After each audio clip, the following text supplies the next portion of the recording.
तोहर मुस्की के 10 तोहर कनखी के 20 के हुदे के 50 एगो मांगे तकीस गदी नंबर के लेब की 1000 के ओ सुजन के हेर्दैछ सब मोबाइलमा ए तँलाई थाहा छैन दया र्याङको नयाँ फिल्मको ट्रेलर आएको छ नि त युट्युबमा त्यही हेर्दैछु म के र्याङ रे के र्याङ दयाङ राई क्या मुला कस्तो नचिनेको अनि कसरी चिन्नु त नेपाली फिल्म नहेरेको नि दशक बितिसक्यो निखिल विराजको पो हेरिन्थ्यो एक्सनवाला ख्याङखुङ टुडुम ट्याड्यावाला तिनीहरूको फिल्म आउन नै छोड्यो नेपाली फिल्म हेर्न नै छोड्यो भनेपछि निखिल विराजको फ्यान रहेछस् कुनै शक भनेपछि त अझै पनि पुरानै जमानामा बाँचिरहेछस् के भन्न खोजेको तैँले जमाना कहाँबाट कहाँ बुझिसक्यो एक्सन हिरोको जमाना गइसके अब भनेको कथा वस्तु नै फिल्मको हिरो हो त्यही भएर नेपालको सिनेमा मध्ये सबैभन्दा ठुलो कलाकार भनेकै दयाङ राई हो होइन ठुलै कलाकार हो भने कुन कुन फिल्म गरेका छौ तेरो दयाङ राईले अब त लुट कबड्डी सिरिजको मुभी हेर्न अनि तँ पनि दयाङ राईको ठुलै फ्यान हुन्छस् ल जा अब ठुलो कुरा नगर एक दुईवटा फिल्म हेर्दैमा के हुन्छ र आजै हेर्छु म कस्तो फिल्म खेले रहेछ धेरै रातिसम्म नहेर्नु नि फेरि भोलि सेमिनार छ सेमिनार छुटिस् भने खान्छस् फेरि मेरो गोदाई जुन गोरुको सिङ छैन त्यसैको नाम तिखे मेरो बिरालो मलाई नै meow don't worry my son if you are bite I am your diet त भन्दा छिटो उठेर देखाउँछु म झाक्नेले भनेको थियो कि अब फिल्म हेर्नु दयाङ राईको अब के टाइम पासको लागि त हेर्नु पर्ला जस्तो छ त्यसैको फिल्म हेर्नु पर्यो कता हो चिक्क परेर कतैबाट देखेन आउ बस पुऱ्याइदिन्छु मलाई छैन मेरो खुट्टा छैन र तेरो खुट्टा काँधमा राखेर आराम गर त यो घोडा है खच्चड हो रागा भाइ दाजुभाइ भनेको त मर्दा पर्दा चाहिने चिज हो मामा मामाले पनि त चाहियो नि ओ ल हेर न यसले बोलेको ढङ्ग होइन मलाई यसरी सधैँभरि बाङ्गो बाङ्गो मात्रै बोलेर तेरो जुनी चल्छ कहिलेसम्म चलिरहेछ त सही रहेछ तँ चाहिँ छोरा जन्माइ छु तिम्रो छोरो हिरो छ अनि भन्थ्यो यसले कि यसको त हेर्नै पर्ने रहेछ अब त सुतिन्छ बिस्तारै आरामले एकछिन ठिक्क दुखी हातमा कहिल्यै नदेख्ने भइस आठवट साला पातकी भाउजूको नारी समाज ल गम्मै छुट हाल्यो त आजदेखि भाउजू हुन्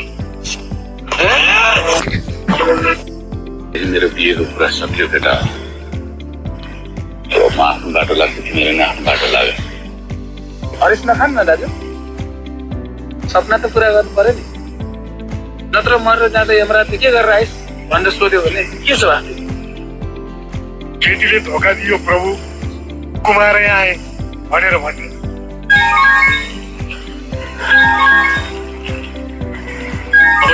गाउँ पनि विरक्त लाग्न थालो दाइ अब सबैले छोडेर गइहाले अब हामी पनि सहरतिर लाग्यौँ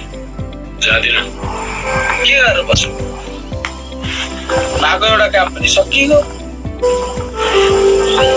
कि अर्को प्रेम सुरु गर्ने हो बुढो गर्ने बसिन्छ तर निको पछि लाग्यो बरु राजनीतिमा लागेर गाउँको सेवा गरिन्छ यो मलाई अहिलेसम्म आउँदैन कहाँ मुन्टे छ आज फेरि यो त छिट्टै आउँछु भन्थ्यो म भन्दा छिटो उठ्छु भन्दै थियो ला टाइमै धेरै गइसक्यो यार सेमिनार छुट्छ अब यसलाई त घरमै गएर उठाउनु पर्ने भयो यार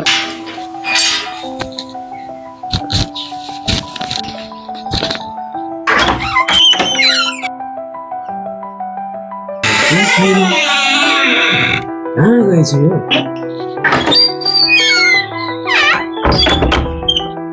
क्लब चौतारातिरै तारातिरै बसेको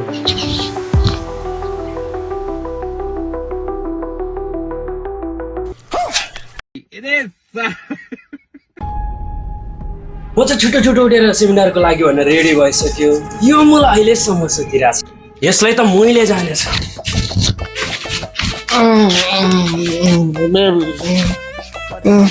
एक किस मेरो लिपमा के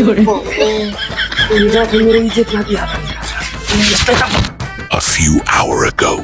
बुढो गर्ने बसिन्छ तर निको पछि लाग्यो बरु राजनीतिमा लागेर गाउँको सेवा गरिन्छ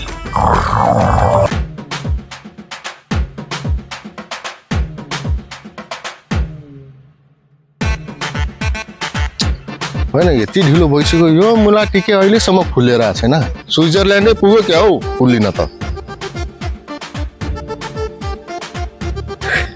दाइ गुराँसको फुल त भेटेन यसले नि काम चल्छ होला नि ए मुला फुल त फुल हो नि माया पो गाडा हुनुपर्छ मायाको चिनो यही फुल भए पनि भाउजू खुसी भइहाल्छ नि दाजु ओहो चिटिक्क परेर कताको तयारी हो यो बिहान बिहानै माया भाउजूले भेट्न हो बुढा ओहो ल बधाई छ आज दाउ छोपेर आउनु राइट के भन्छ यो मुला ओइ टिके चस्मा ल्याइदे यो दाजु लिऊ यो आज त हाम्रो दाजु त ठ्याक्कै सलमान खान जस्तो देखिनु भएको छ त हो बुढो हो रहेछ सलमान खान भोलि भएको सलमान खान अरे अहिले लात्तले वाक्क दिन्छु गनालाई सिक्स प्याक कालो हुन्छ भनेर बोसोले छोपेर राखेको छु ए दाजु तै पनि यो बुढाको कुरा सुनेर बस्नुहुन्छ यार यो त माया भाउजूले भेट्न ढिलो हुन्छ जानु जानु तपाईँ जानु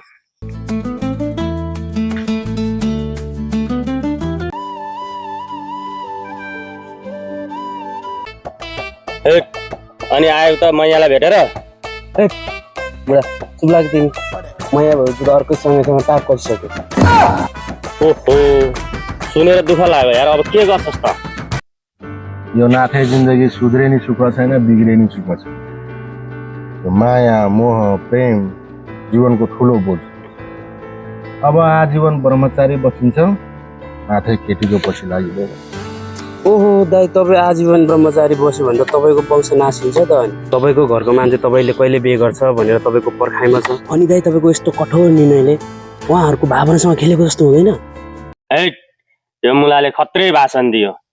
सुनेर झन्डै आँसु झरेन मेरो यहाँ दाइको यस्तो हालत छ त्यही बुढा फेरि भाषणमै फोकस दिन्छ यार अब जे हुनु थियो भइगयो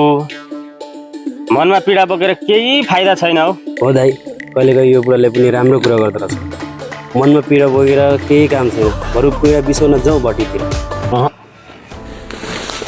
आजबाट यो जाँड रक्सी खाना छोड्यो केटा अब म पनि आफ्नो बाटो लाग्छु तिमीहरू पनि आफ्नो बाटो लाग्यो ए दाजु पुरानो बिल त क्लियर गर्नु पर्यो नि त अनि साउनीले तेरो दाजु खोयो भन्यो भने म के जवाब दिनु ए मुला भनिदिनु नि साउनीलाई केटीले धोका दियो दाइ साधु सन्त भइसक्यो भनेर भनिदिनु नि त्यति पनि भन्न सक्दैनस् ए बुढा ती व्रत नहो नि फेरि जो बरु झाँक्रीको वंश सम्हालेर बस यो मुलाले जहिले पनि झाँक्री झाँक्री भनेर मसँग न्यु मात्रै खोज्छ आज त यसलाई म छोड्दिनँ ए बुढा के गर्छस् बुढा के गर्छस् ओइ टिके ओइ ओइ ओइ ओइ बुझ्दैन तेरो यानको त झाठा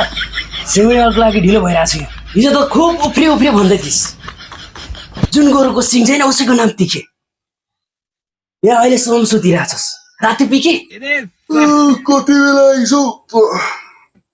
उहाँको यति समय भयो नि यतिन्जेल मान्छेले एउटा सपना हेरिसक्छ के भन्नु यार सपनाकै चक्करमा हिजो दया आङ्राईको फिल्म हेर्दा कति बेला निदाएछु पत्तै चलेन जहाँ सपनामा पनि दया आङ्राईको पात्र पो खेलिएछ अरे बाबा एकै रातमा नाम पनि कण्ठ भइसकिस् नाम मात्रै म त पुरै बिग फ्यान भइसकेको छु उहाँको बिग फ्यान मैले भनेको थिएँ नि त बस सेमिनारको लागि हतार भइसक्यो यहाँ कुरा गर्न आउँछ त्यहाँ एक दुईवटा मैया छ यहाँ भेट्यो भने चट्ट पटाइदिने हो आज अघि समयलाई हतार थिएन मैले उठाउनु पर्थ्यो अहिले मलाई भन्दा यसलाई हतार भइसक्यो